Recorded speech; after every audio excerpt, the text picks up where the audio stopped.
1 minute. I said 1 minute of good music.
Oh, yeah. Students, today you're going to be learning about covalent molecules, the covalent bond between atoms in a covalent molecule. Remember the types of molecules? We learned about ionic. Now we're learning about covalent, and there's also the alloy type of molecule. We're going to be learning about covalent types of molecules today. Let's start with this little warm-up. You should be able to answer all these questions completely and correctly because this is a warm-up and I have taught it and retaught it many times. So for the following elements, we're going to do two things. We're going to draw the Lewis structure, and we're going to say how many electrons it wants to gain or lose to become stable, like the closest noble gas. So lithium. Lithium is Lewis dot structure is simple. You just have to put the symbol, and then you have to put a dot around the symbol showing how many valence electrons lithium has. Well, lithium atom is right here. It's number 3, meaning it has 3 protons, and it also has 3 electrons. It has both electrons on the first shell, but it only has 1 electron on the second shell because it is the first box in the second row in the periodic table. Okay, so lithium gets 1 dot in the Lewis structure. There's lithium's 1 dot. How many electrons does it want to gain or lose? Well, lithium will gain or lose electrons to have the same number of electrons as the closest noble gas, which is helium, number 2. So lithium will lose 1 electron. And that's how we play this game. Try and answer all of them before I give you the answers. Pause the video. Okay, here we go. Here's the answers. Fluorine. You draw the symbol for the Lewis dot structure, and then you draw the number of dots around like this for how many valence electrons it has. And fluorine has 7. Why? Because fluorine is located right here in the periodic table. And there are 7 valence electrons in the second shell. The second shell is referring to the second row on the periodic table. So 1, 2, count across, 3, 4, 5, 6, 7 lands on fluorine. Okay, and fluorine, since it's just 1 away from number 10 neon, fluorine will want to gain one electron. Oxygen, we've done this example many times. There are 6. I'll draw 6 this time. And oxygen wants to gain 2 electrons. Carbon, now this is the interesting one. Maybe you stop and you're like, what should I do? Okay, so for carbon, what we're going to do is we could easily draw the Lewis dot structure. We could draw the symbol, and then we find carbon on the periodic table. It's located right here. We can count across in the second shell, 1, 2, 3, 4, just 4 dots. Now, this is what's tricky about carbon. Were you able to decide which noble gas is closest, number 2 or number 10? I can't decide either because they're both equally the same distance away. They're both 4 electrons away. So what this means is carbon is one of those special elements, and silicon is also one of those special elements because there is no gaining or losing of electrons.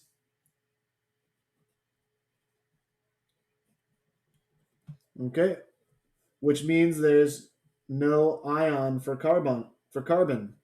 What carbon does is shares the electrons. And that is really what we're learning today. Carbon and other nonmetals um, are the ones responsible for covalent type bonds. And in covalent type bonds, the electrons aren't lost or gained. The electrons are shared between the atoms in a covalent type bond.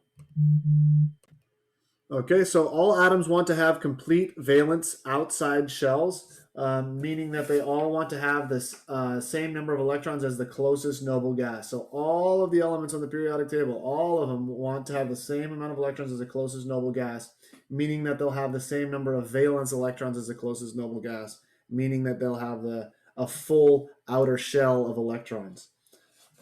Okay, so in the last lesson, we talked about ionic bonds, and it's when one element gives the electrons to another. It's when the metal, lithium is the metal, gives its electron to the nonmetal, fluorine. And we'll just draw this one last example of ionic bonds. So here's the Lewis dot structures. Here's the Lewis structures for lithium and fluoride. And lithium gives its electron away, okay, to fluoride. Now the lithium has a positive 1 charge and the fluoride has a negative 1 charge. Well, you could see very easily that fluoride has 8 valence electrons now. It has the same amount of electrons as neon right here. But what happened to lithium? Lithium lost the 1 electron and now it has the same number of electrons as helium. So you can think that the Lewis dot structure for lithium positive 1 is just 2 dots like that. Okay? They both have complete valence shells. Okay, so that's ionic bond. That's a big review. In this lesson is covalent bonds. It's when multiple elements are sharing electrons. That's different than giving or losing electrons to get the full shells. So they're going to be sharing the electrons.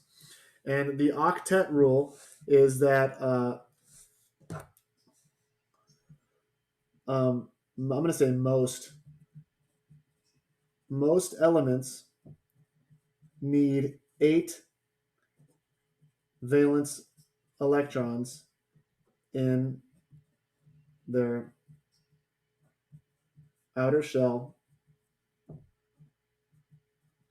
to be stable and form a molecule. Okay, so it's called octet because oct means 8.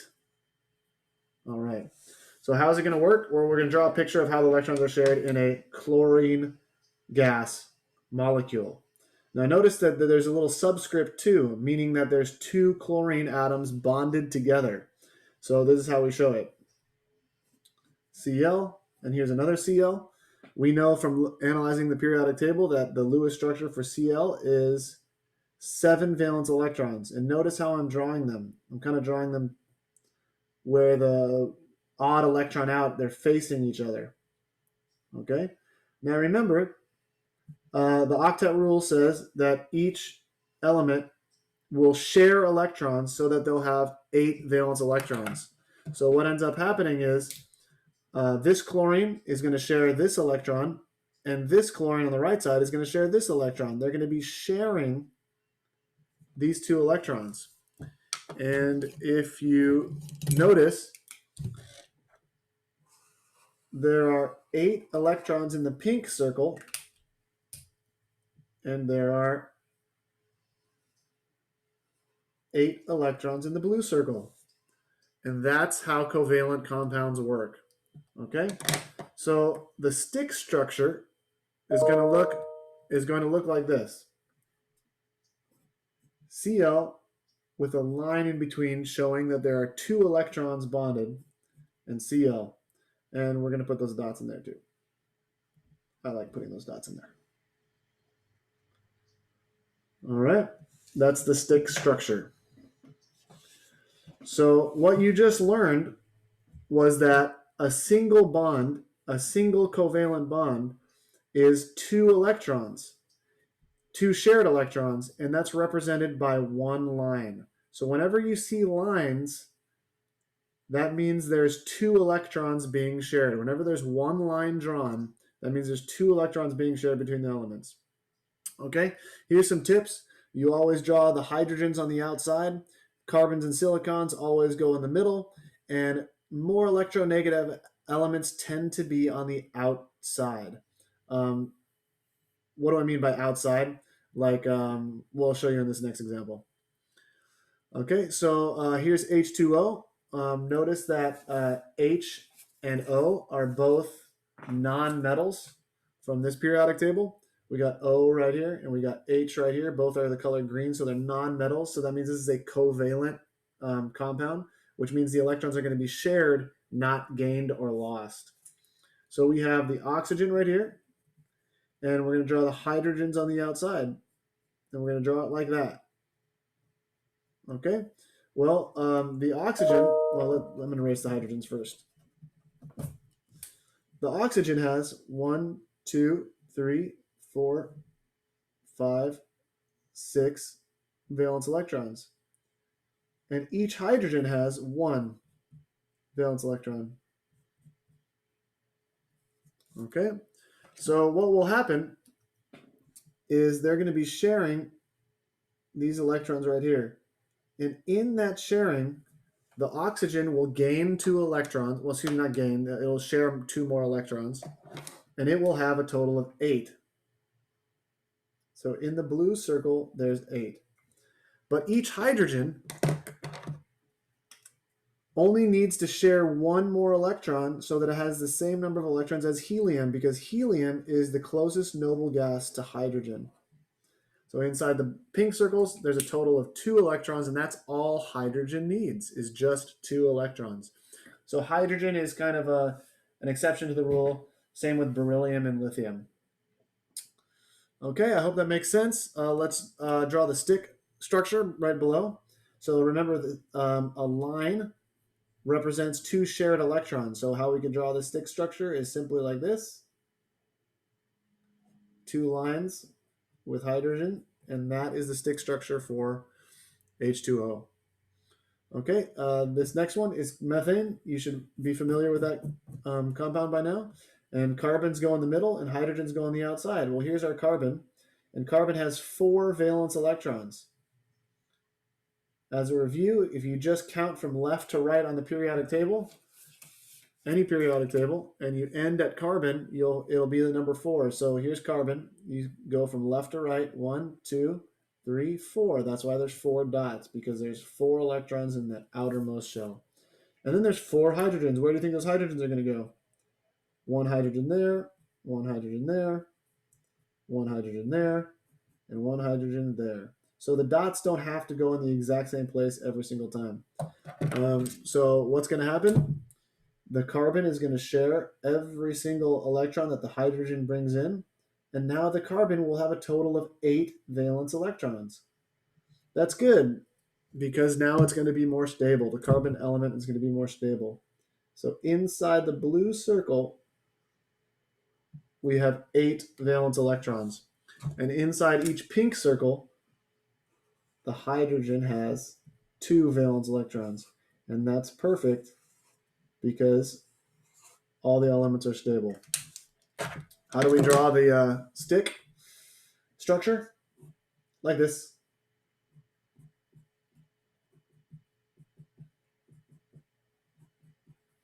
All right, now you might notice some differences between this one right here and this one over here. You can see that there's these pairs of electrons that are not bonded to any atoms, where over here there's no free pairs of electrons. We'll call them lone pairs of electrons.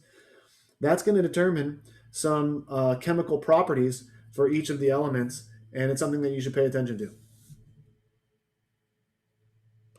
Beep boop. In covalent compounds, they're sharing electrons. In ionic compounds, they're not sharing electrons. They're being gained or lost in ionic compounds. All right, bada bing, bada boom. You know, if there's 1 line and that means there's 2 shared electrons, what do you think 2 lines is going to be? Huh? Huh? 2 lines is going to be 4 shared electrons. That's just how it is. Okay. O2 is our next example. The subscript 2 means there's 2 oxygen atoms bonded together, as opposed to the coefficient 2, which would mean that there's 2 molecules of O2. Confusing? Not so much. You'll figure it out. Okay, so here's our oxygen, and here's our another oxygen. And we know that oxygen has 6 valence electrons. And we know, oh, let's draw it like this, because it's going to be better.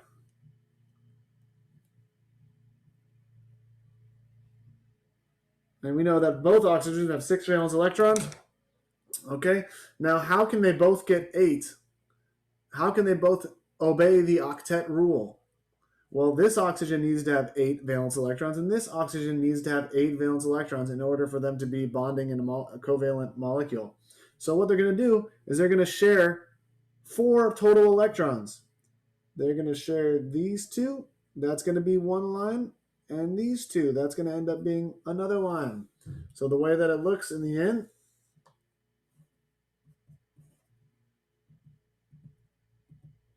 is like that. That's good old O2. That is the chemical that you breathe. There it is. Next example is carbon dioxide. That's the chemical you breathe out.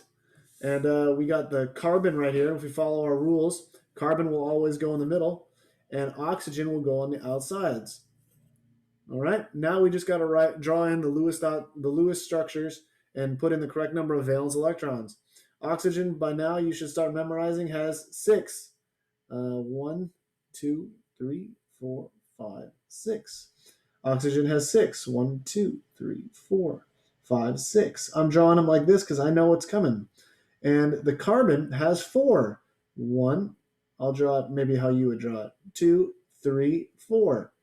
Well, how can each one of these atoms have 8 valence electrons? How can we solve this puzzle? Well, we know the oxygen needs to share 2 electrons. This oxygen over here also needs to share 2 electrons.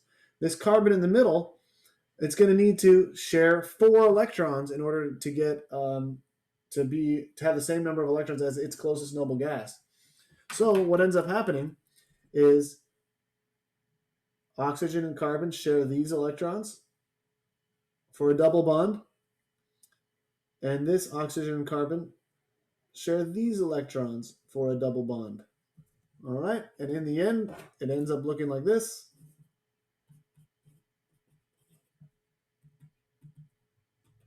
Make sure you draw those dots nice and clear for me to see. If you got extra dots, that's a problem. If you don't have enough dots, that's a problem. It's got to be the perfect amount of dots.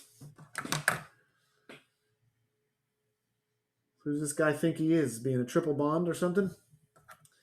All right, triple bond. Triple bond, guess what? It's 3 lines. 3 whole lines. And there's 6 electrons shared. So the example that we're going to use is nitrogen. Nitrogen gas. This is the nitrogen that makes up the atmosphere. There are 2 nitrogen atoms within 1 molecule. If you look at the periodic table, nitrogen is located right here, number 7. That's because it has 7 protons and 7 electrons. But how many valence electrons does it have? Well, it has 2 electrons in the first shell, and it has 1, 2, 3, 4, 5 electrons in the second shell. So 5. That's our magic number.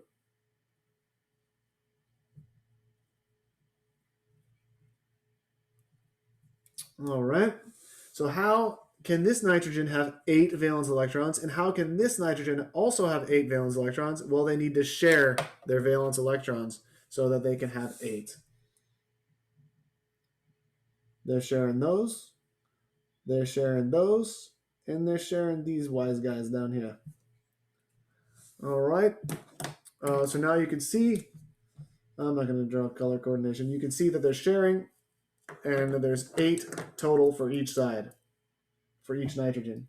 The stick structure looks like this: 1, 2, 3, and then we're left with just 2 dots on the outside.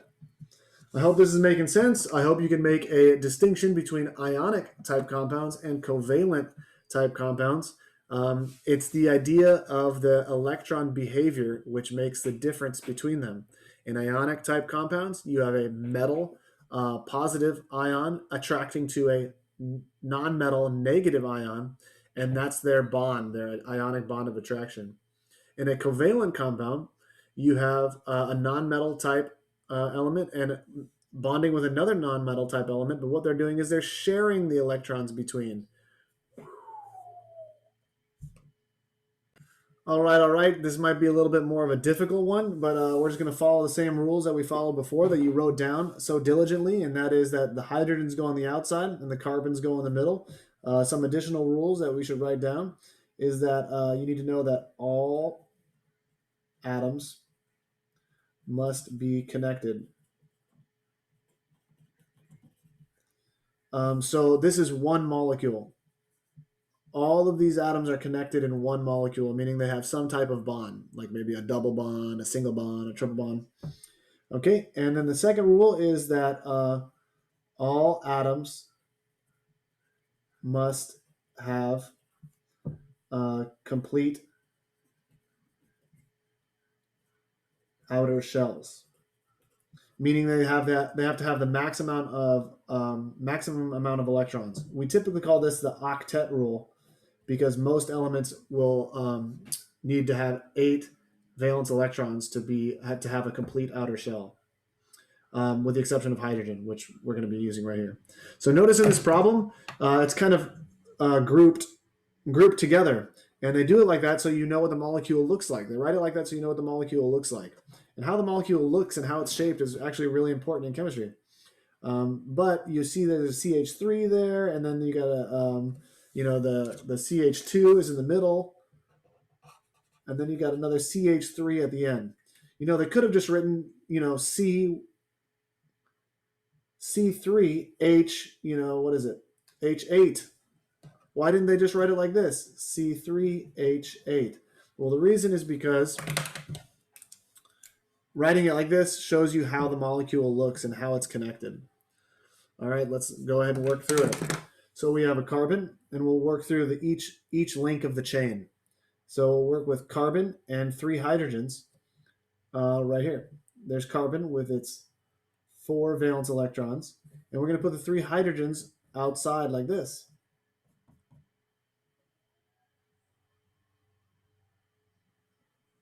Okay, that's the first link in the chain. Second one is CH2. So we're going to put a carbon right here like this, and here's carbon's 4 valence electrons.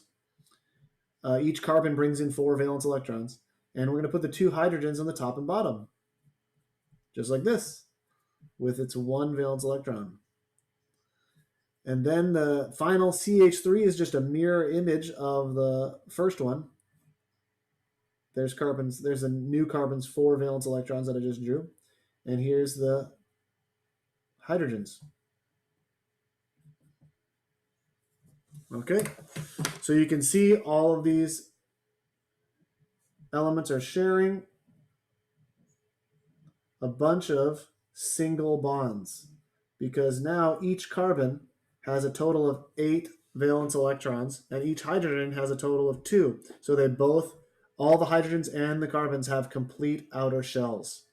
Okay, and all of the atoms are connected. So this would be an example of doing something incorrectly. So if you had a carbon here, and you had your hydrogen right here, and then you had your other, so you had another carbon right here, and you drew your other hydrogen right up here. Well, if you decided you were going to connect these 2 hydrogens, well, now those 2 hydrogens have complete outer shells, and they don't need to share any more electrons. So that would be the wrong way of sharing the electrons. This way is wrong. That's not what you do. Okay, so how do we draw the stick structure? Well, you just draw a line where there are 2 shared electrons. So it'll end up looking like this.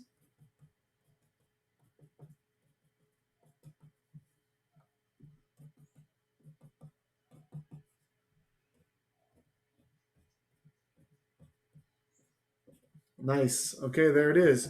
And if you wanted to count the bonds, you could too. Count them. 1, 2, 3, 4, 5, 6, 7, 8, 9, 10. You can say that there are 10 single bonds. That's a skill that you might need. This molecule right here is not called methane, it's called propane. This is the molecule that you burn on the barbecue with those propane tanks. Okay, this is not butane. Butane is just one extra carbon. So to be clear, because it's fun information for you to know, this is propane. There's methane. That's what comes out of your stove at home. And here is butane. This is what comes out of lighters. This is lighter fluid. Okay, and you might guess, you might start guessing what their properties are. Methane only has 4 bonds. Propane has 10 bonds, and butane has even more bonds, meaning that they actually will burn at different temperatures because of how many bonds need to be broken and reformed again in the fire. So that's fun food for thought, that the number of bonds broken and also the strength of the bond broken determines how much energy it's needed to break and how much energy is released from those things. So for example, a triple bond is stronger than a double bond, and a double bond is obviously stronger than a single bond. Well, I hope you learned something. 1 minute. I said 1 minute of good music.